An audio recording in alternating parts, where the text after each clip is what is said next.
O fracasso normalmente serve como uma bênção disfarçada, porque ele quebra o padrão do ritmo hipnótico e faz com que a mente se liberte para um novo começo.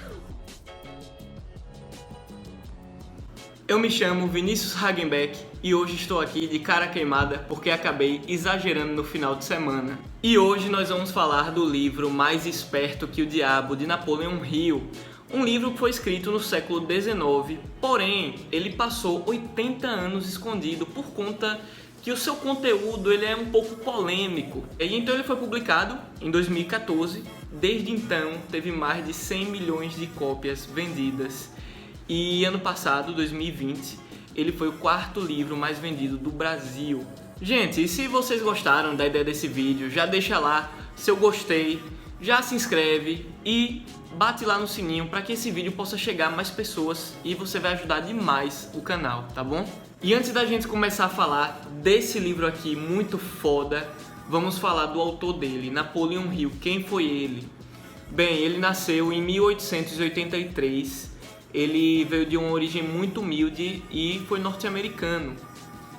E aí ele começou a vida dele como repórter, a vida profissional dele. Até que um dia ele teve uma grande oportunidade.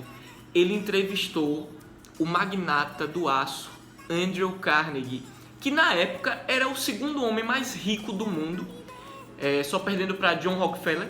E até hoje ele foi o segundo homem mais rico que já existiu no mundo. Se trouxer, lógico, para dinheiro de hoje. E aí o que é que aconteceu?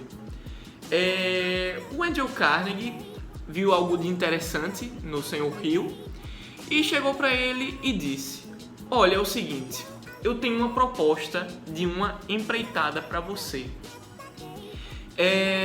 Eu acredito que existem alguns princípios, algumas leis que fazem com que algumas pessoas que seguem essas leis sejam bem-sucedidas e outras não. E eu gostaria de convidar você para que você começasse a pesquisar isso e começasse a entender quais são essas leis. E a partir daí foi que a vida do Napoleon Hill mudou completamente. E então ele passou os próximos 30 anos estudando apenas isso. E ele entrevistou milhares de pessoas, inclusive as 500 mais bem-sucedidas da época e mais outras milhares que fracassaram na vida ou outras que tiveram algum sucesso, até ele chegar a uma conclusão. Após chegar a algumas conclusões, ele fez alguns livros que se tornaram best-sellers. E caso você queira que eu fale, que eu me aprofunde mais na história de Napoleon Hill, é só você deixar aqui embaixo nos comentários que eu faço um vídeo só sobre a história de Napoleon Hill e suas obras. Dito isso, agora vamos para o livro. E já venho dizendo a você que caso você se interesse por ele, eu já deixei o link da Amazon aqui na descrição.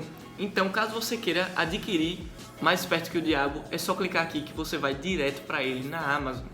O livro se trata de uma entrevista com o diabo e ele tem pouco a ver com religião, já vou lhe dizendo logo, tem muito pouco a ver, mas ele é praticamente feito de perguntas e respostas. E ele começa mais ou menos assim: vamos agora brevemente analisar essa estranha entrevista que você está prestes a ler. Alguns irão perguntar após terminá-la: você realmente entrevistou o diabo ou você meramente entrevistou um diabo imaginário? Alguns talvez desejem a resposta a essa questão antes mesmo de começar a entrevista. Responderei da única e mais honesta maneira que poderia, dizendo que o diabo que entrevistei pode ter sido real, tanto quanto ele dizia ser, ou ele pode ter sido uma criação de minha própria imaginação. Seja lá o que ele fosse, real ou imaginário, é de muita pouca importância se comparado com a natureza e com o conteúdo das informações contidas na entrevista. Eu queria dizer para vocês o que é que eu achei. Eu acho que essa entrevista é uma metáfora de autoconhecimento e autoanálise. E ele foi muito inteligente a fazer essa narrativa e essa entrevista com o diabo. Eu achei que ele conseguiu passar muito bem o que ele queria. Quais são os dois focos principais do livro? Primeiro, a alienação. Ele bate muito nesse ponto e na maior parte do livro é sobre isso. E qual é o outro ponto? enxergar o fracasso de uma maneira diferente. É lógico que eu não vou conseguir passar para vocês todo o livro, nem vou falar sobre tudo que teve nele, mas eu separei algumas partes interessantes. A primeira que eu separei é quando o diabo é perguntado sobre qual é a forma dele. E ele fala que ele não tem uma forma física e que ele habita na mente das pessoas que têm medo dele em forma de energia negativa. E já no início ele fala sobre os 6 medos básicos que fazem com que ele, o diabo, nos domine, que são o medo da pobreza, da crítica, medo da doença, medo da velhice e medo da perda do amor, ou seja, o medo da perda de alguém importante, além do medo da morte. E quais são os mais importantes, os mais fortes desses aí? O medo da pobreza e o medo da morte, segundo o diabo. Acontece uma coisa muito interessante que ele fala. Os medos que ele mais se utiliza não são esses, são os medos que não existem. Como assim os medos que não existem? São aqueles medos que são criados pela má utilização da nossa imaginação. Como o medo de uma coisa que pode acontecer em uma situação que talvez exista, porém que não se concretiza. Como por exemplo, vamos supor que eu estava me cagando de medo para fazer esse canal aqui no YouTube. E é verdade, eu estava me cagando de medo. Então eu já fico imaginando, porra, será que vai acontecer isso? Será que alguém vai postar uma foto minha e vai dizer que meu conteúdo é uma merda? Enfim, uma pessoa que vai fazer uma prova e ela já pensa que não vai conseguir, que aquele concurso é difícil e que ela vai passar um tempo estudando e não vai dar certo. Ou seja, ele fala que ele se utiliza mais desses medos, aquele medo que você tem já vendo um futuro destrutivo. São esses os medos que ele mais se utiliza. O que é que acontece com a pessoa? Ela começa a sentir as emoções de alguma coisa que nem aconteceu, emoções negativas, porque ela está pensando naquilo que vai dar errado. E aí ela trava e o diabo a domina. Gente, lembrando que o link da Amazon tá aqui na descrição, ele vai direto pro livro. E se você estiver gostando desse conteúdo, já deixa o seu gostei, não se esqueça de deixar o gostei e se inscreva no canal. E segue o livro com várias partes interessantes nessa entrevista. Tem uma parte que eu particularmente gostei muito, que é o quê? Que Napoleão Hill pede para o diabo definir exatamente o que é uma pessoa alienada e uma pessoa não alienada. E aí eu vou ler para vocês uma parte da pessoa alienada, porém não vou ler tudo porque é uma parte muito extensa e vai ficar chato eu ficar lendo aqui o tempo todo. A primeira coisa que você notará em um alienado é a sua total falta de propósito sobre a vida. A sua falta de autoconfiança será evidente. Ele nunca conquistará nada através do pensamento e do esforço. Ele gasta tudo o que ganha e gasta ainda mais se consegue crédito. Ele ficará doente ou debilitado por alguma causa real ou imaginária e clamará aos céus ao sofrer a menor dor física. Ele terá pouca ou nenhuma imaginação. Ele não terá entusiasmo nem iniciativa para começar qualquer coisa que não seja forçado a fazer e expressará claramente a sua fraqueza pegando o atalho de tudo o que puder.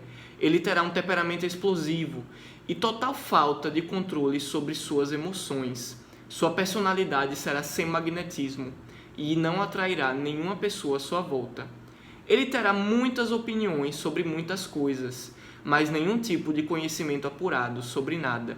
Ele normalmente diz saber tudo de tudo, mas não é bom em nada. Ele se negará a cooperar com aqueles que estão à sua volta, mesmo aqueles que possam depender de seu trabalho para comida e abrigo. Ele cometerá os mesmos erros, várias e várias vezes, nunca tirando proveito do fracasso. Gente, esse livro, ele foi o melhor livro que eu li em 2020 e um dos melhores que eu já li na vida. Eu quero falar para você da minha experiência e como você pode aproveitar melhor esse livro. Então vamos lá, eu comecei a leitura e aí eu tirei como conclusão que existem alguns graus de alienação, que vai daquela pessoa que é completamente alienada e uma pessoa que é completamente não alienada e que a maioria está nesse meio. E aí, o que é que foi acontecendo? Comecei a ler, né? Fui lendo, aí eu comecei a ver, porra, aquela pessoa é alienada. Ah, aquela pessoa é alienada. Tem outra pessoa que é alienada nisso. Só que aí foi passando o livro. E aí eu comecei a pensar, caralho, eu sou alienado nisso, velho. Caramba, isso aqui eu sou alienado também. E aí foi seguindo assim, porra, eu tenho medo disso. E o que acontece? Qual é a minha conclusão? O que é que eu acho que vai fazer com que você tenha o melhor proveito desse livro? É você se permitir. É você chegar e dizer, eu vou ler esse livro e eu estou disposta a ver no que é que eu posso melhorar. O que é que será que eu estou fazendo de errado? Eu acho que essa é a melhor maneira que tem de você aproveitar essa leitura. É assim. E pode ter certeza que esse livro vai lhe ajudar demais, demais, porque ele não é assim para negócios, enfim, não é para uma coisa específica, ele é para a vida. Lembrando a vocês que o link da Amazon ele tá aqui na descrição, então você vai direto pro livro se você clicar nele. E deixa aqui nos comentários se você vai ler esse livro, o que é que você achou dele, do comentário que eu fiz sobre ele. Deixa o seu gostei e se inscreva, tá bom? Então, até o próximo vídeo e tchau!